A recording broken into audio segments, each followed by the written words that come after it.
Bienvenue dans cette vidéo explicative des règles de base du jeu Ennemi Public.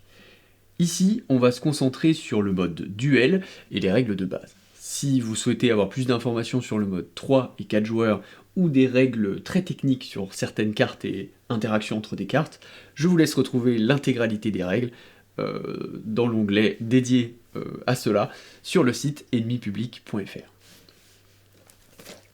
Ennemi Public est un TCG, donc un jeu de cartes à collectionner.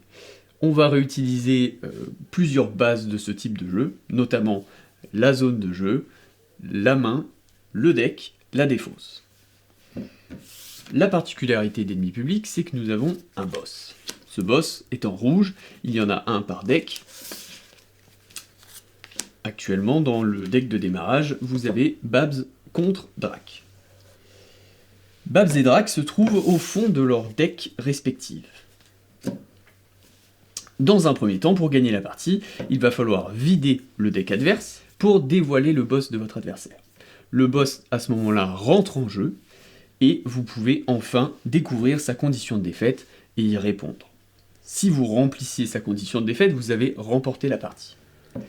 Les boss sont indestructibles, et vous ne pouvez pas les renvoyer dans le deck, ils sont immuables, donc vous ne pouvez rien leur faire, à part remplir cette condition de défaite. Comment on remplit cette condition de défaite? Tout simplement en jouant des tours de jeu, et je vais vous expliquer les différentes mécaniques que vous allez retrouver dans le jeu. Déjà, commençons par les cartes. Je vais prendre en exemple le deck de Babs, avec ici, par exemple, un de ses sbires, un bodyguard. Les sbires sont des personnages, donc ce sont des créatures qui vont rester dans la zone de jeu. Les sbires sont en vert, ils ont un contour vert, c'est comme ça qu'on les reconnaît. Les sbires ont un effet, quand ils rentrent dans la zone de jeu, ils activent leur effet d'entrée. En l'occurrence, ils piochent une carte. Enfin, vous voyez que les sbires vous apportent des ressources. C'est clairement les cartes qui vous servent de ressources et qui vont vous servir à construire votre armée et à vous faire avancer dans le jeu. Vous retrouvez donc ces petits points qui vous servent de ressources qui s'appellent des points de domaine. Il y en a 5 au total. Vous avez les points, la violence, les petites ampoules, les idées, la lune, que je vais vous sortir juste là, tac, hop, qui est l'obscurantisme, et vous avez la couronne, qui est la notoriété. Voilà, donc 5 points de domaine qui servent un peu de famille, et qui vont vous permettre à jouer d'autres cartes. Les autres cartes que vous pouvez retrouver dans le jeu, hop, ce sont par exemple les actions. Les actions, elles sont en jaune. Les actions, ce sont des consommables. Vous la jouez, vous appliquez l'effet, et la carte part directement dans la défausse. Vous remarquerez que sur certaines actions, par exemple manger de la soupe, vous avez un petit symbole de point de domaine. À ce moment-là, ces actions-là vont vous demander de compter les points de domaine qu'il y a dans votre zone de jeu, ou dans la zone de jeu globale, y compris celle de votre adversaire, pour appliquer effectivement l'effet qui est noté dessus. En l'occurrence, gagner 3 de Prosperia. Voilà pour les actions. Vous avez une petite variante de l'action qu'on va faire au passage, qui est une cousine. Vous voyez, on retrouve le jaune des actions, mais cette fois, on a ces petites marques violettes sur les côtés. Et bien tout simplement, c'est la réaction. Donc c'est aussi inconsommable, mais cette fois, vous allez le faire pendant le tour de votre adversaire pour contrer un effet qui s'applique. Là, en l'occurrence, détruisez une carte, détruisez à la place un sbire. Enfin, nous avons les alliés. Les alliés, en bleu, sont également des personnages qui vont rester dans votre zone de jeu, mais cette fois, vous allez voir qu'ils ont un pouvoir un peu particulier qui s'appelle une activation. Une activation, c'est un pouvoir que vous allez pouvoir faire gratuitement à votre tour. Une petite variante de l'activation, c'est une activation obligatoire, parce qu'effectivement, l'activation est optionnelle, contrairement à celle qui est obligatoire, où vous êtes littéralement obligé de le faire à tous les tours, ce qui peut parfois vous mettre dans des situations difficiles. Voilà pour les alliés. Vous remarquez sur les alliés tout de même que vous retrouvez ces points de domaine. Ces points de domaine, cette fois, c'est un coup, parce que comme vous l'avez vu, les alliés sont des créatures puissantes qui vont littéralement vous faire avancer dans la partie et vous donner des bonus, donc elles ont un coût en échange. Ce coup, eh ben, c'est ces petits points de domaine qu'on retrouve juste là. Vous allez devoir poser votre allié sur des sbires qui correspondent à leur point de domaine. Ici, admettons, pour Android Build 4, je vais devoir jouer 2 sbires, puisqu'il a 2 points de domaine, et ces sbires vont devoir correspondre au point de domaine de Bill. Ici, on va récupérer le point sur la punk, et de ce côté-là, on va récupérer le bouclier sur le bodyguard. Pour native, on aurait eu besoin de 3 sbires, puisqu'elle a 3 points de domaine. Pourquoi on les positionne comme ceci ? On les positionne comme ceci pour 2 raisons. Tout d'abord, vous l'avez vu quand je vous ai présenté manger de la soupe, parfois il faut compter les symboles, les points de domaine que vous avez dans votre zone de jeu. Donc il est nécessaire de garder bien visible l'intégralité des points de domaine que vous avez sur votre zone de jeu. L'autre intérêt de les positionner comme ceci, c'est que ces sbires-là sont bloqués avec cet allié. C'est-à-dire que vous n'allez pas pouvoir jouer un autre allié dessus, et vous allez devoir attendre que cet allié soit détruit, et que ces sbires soient libérés, pour pouvoir jouer un nouvel allié sur ces sbires. Et pourquoi pas faire un nouveau combo, pour vous permettre de jouer un autre allié. Ensuite, nous avons les valises. Les valises, ce sont ces petites cartes juste là, elles sont au nombre de 3, et elles sont sur le côté de votre zone de jeu. On les reconnaît grâce au coin marron que vous avez juste là. En l'occurrence, ces 3 valises dans les decks de démarrage ont aussi du jaune, puisque c'est également des actions. Donc elles fonctionnent de la même manière que les actions que vous pouvez jouer classiquement dans votre deck. Ces cartes-là donc ne sont pas dans le deck, et vont agir comme des jokers. Vous allez pouvoir tout simplement les jouer à la place d'une carte de votre main, et ça sert principalement à vous sortir de situations compliquées où vous avez eu un mauvais tirage, une mauvaise main, et que vous vous retrouvez un peu bloqué. Ou pourquoi pas même plus de cartes du tout dans la main. Dans ces cas-là, vous pouvez aller utiliser une carte valise. La différence, c'est que ces cartes, on va pouvoir les utiliser qu'une seule fois dans la partie. Donc, à l'inverse de la totalité des autres cartes qui vont dans la défausse une fois qu'elles sont détruites ou hors jeu, ces cartes-là vont au pays des merveilles. Ça veut dire qu'elles ne seront plus jamais utilisées de la partie. Donc on va pouvoir les utiliser qu'une seule fois. Donc il ne tient qu'à vous de les utiliser à bon escient. Enfin, sur le côté du terrain de jeu, vous avez pu remarquer qu'il y a cette petite carte. Chaque joueur en a une. Ce sont des compteurs de Prosperia. La Prosperia, c'est une autre ressource qui existe dans le jeu ennemi public, et il faut le voir comme un moyen de jouer plusieurs cartes en un seul tour.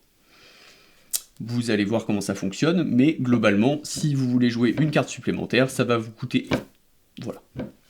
Pour comprendre exactement comment tout cela fonctionne, on va regarder à quoi ressemble un tour de jeu.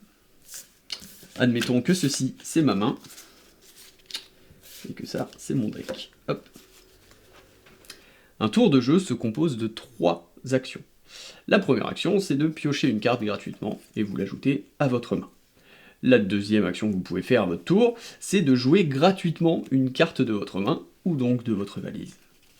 En l'occurrence, admettons, je décide de jouer une punk. J'active alors l'effet d'entrée qui est noté sur la carte, ce qui me permet de repiocher une carte. Troisièmement, j'ai un dernier choix à faire. Soit je m'arrête après avoir joué cette carte gratuite, et donc on dit que je patiente, et à ce moment-là, je vais gagner 1 de Prosperia, ou alors, à l'inverse, je vais décider de jouer un peu plus agressif, et je vais jouer une, et pourquoi pas même 2 cartes supplémentaires, et dans ces cas-là, je vais perdre 1 de Prosperia par carte supplémentaire jouée. En l'occurrence, j'en ai joué 2, donc je vais tomber à 1 de Prosperia. C'est pas grave d'arriver à 0, ça veut juste dire que le tour d'après, vous allez être obligé de patienter, et vous n'allez pouvoir jouer que votre carte gratuite.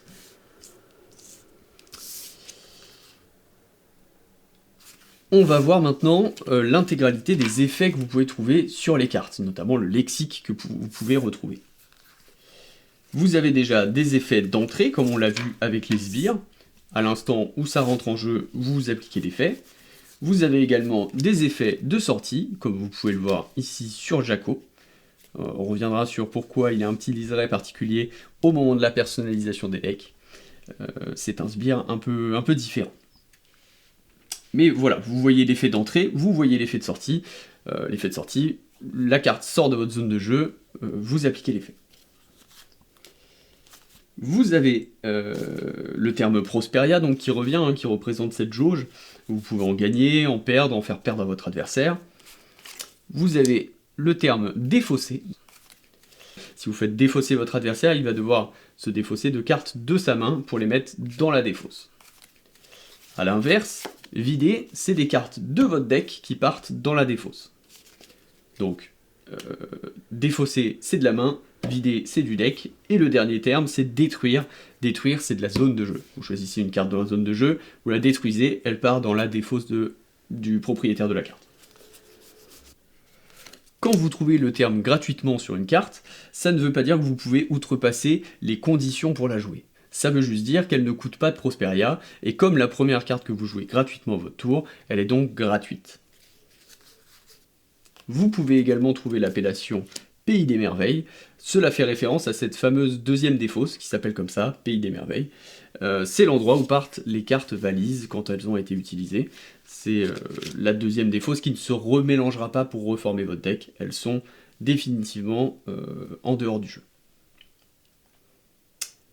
Vous pouvez également retrouver un terme comme sur la carte Babs, qui est le terme glisser. Une carte qui est glissée sous une autre carte, elle est mise face cachée, et dans ces cas-là, elle ne devient qu'un token. Elle perd absolument tous ses points de domaine, ses pouvoirs, et elle devient indestructible, donc elle ne sert qu'à compter le nombre de, en l'occurrence, d'alliés qui est sous Babs. Dans le mode duel, donc, en joueur contre joueur, c'est le plus méchant qui commence. Et le plus méchant va commencer avec 2 de Prosperia, tandis que son adversaire va commencer avec 3. Ça permet de rééquilibrer le petit avantage que génère le fait de commencer la partie. Pour terminer, si jamais vous avez mélangé votre deck parce que vous l'avez personnalisé ou que vous avez fait tomber des cartes par terre, vous avez une petite carte récap pour retrouver quelle carte fait partie de quel deck. Donc vous avez un côté Babs, un côté Drac. Et si jamais vous aviez un doute sur une carte, l'information se retrouve aussi dans le petit code en dessous de la carte, où vous allez soit retrouver Bab, soit Dra, en fonction de l'appartenance de la carte. Si vous souhaitez personnaliser votre deck et créer votre propre armée, il y a quelques règles à suivre. Déjà, vous avez besoin d'un seul boss, donc vous allez devoir choisir quel boss vous prenez. Ensuite, vous allez devoir composer un deck de 29 cartes pour aller avec votre boss.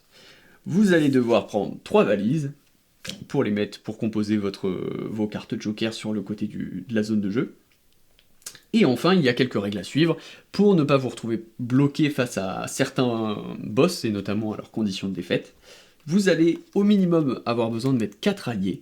Les alliés sont uniques, donc vous ne pouvez avoir qu'une seule fois Arroseman par exemple dans votre deck, donc il va falloir trouver 4 alliés uniques à mettre au minimum. Ensuite, vous allez avoir besoin de mettre au minimum 6 actions, ou réactions, ça va dans la même catégorie. Et enfin, vous allez devoir mettre au minimum 8 sbires. Vous voyez que on retrouve notre ami Jaco, je vous avais dit qu'on y revenait. Il a un petit liseré un peu plus vert clair. Pourquoi? Parce que ça c'est un sbire. Vous pouvez le mettre en 8 exemplaires si vous voulez dans votre deck, ou même plus, vous pouvez en mettre autant que vous voulez.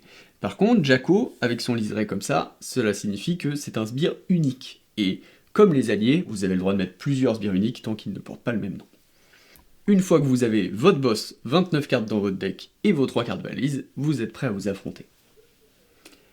Encore une fois, si vous cherchez les règles 3 et 4 joueurs, vous allez voir qu'il y a quelques variantes qui existent, notamment autour de la Prosperia, la gestion de la Prosperia un petit peu différente. Donc vous pouvez retrouver tout ça sur le site Ennemi Public.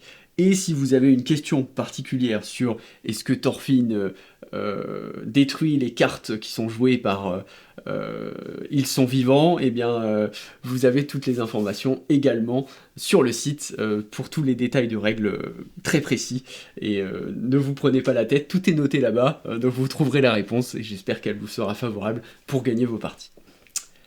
Et bien voilà, je pense que vous savez tout, donc moi je vais vous laisser là et je vais vous souhaiter une agréable partie.